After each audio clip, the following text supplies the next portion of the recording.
Warna news Marathi, त्यास विश्वासार्ह बातमीचा। जिल्ह्यातील 10 विधानसभा मतदारसंघामधील मतमोजणीची प्रक्रिया आता सुरू झालेली आहे।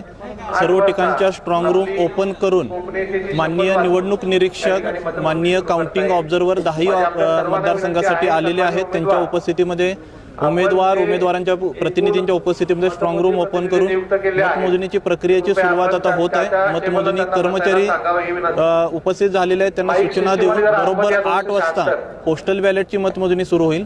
त्यानंतर अर्ध्या तासांनी 8:30 वाजता ईव्हीएम मशीनची मतमोजणी सुरू होईल आणि जिल्ह्यामध्ये एकूण 144 टेबलवरती ईव्हीएम मतमोजणी होत आहे। त्यासोबत 126 टेबलवरती पोस्टल बॅलेटची मतमोजणी होत आहे।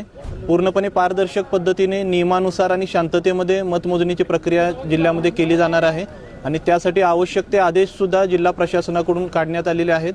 मतमोजणी परिसराच्या 200 मीटर परिसरामध्ये वाहनांना परवानगी देण्यात येत नाही आहे आणि त्यासोबतच मतमोजणी केंद्रामध्ये मोबाईल सुद्धा अलाउड करण्यात आलेले नाही। तर पूर्णपणे शांतता वातावरणात आणि पारदर्शक पद्धतीने मतमोजणीसाठी प्रशासन सज्ज झालेलं आहे आणि त्यानंतरही मतमोजणी झाल्यानंतर निवडून येणाऱ्या उमेदवारांना किंवा राजकीय पक्षांना आज मिरवणूक किंवा कोणत्याही पद्धतीचा त्यांना मिरवणूक काढता येणार नाही, त्या पद्धतीचे सुद्धा आदेश सर्व संबंधितांना इश्यू करण्यात आलेले आहेत। Subscribe now and press the bell icon. Never miss an update.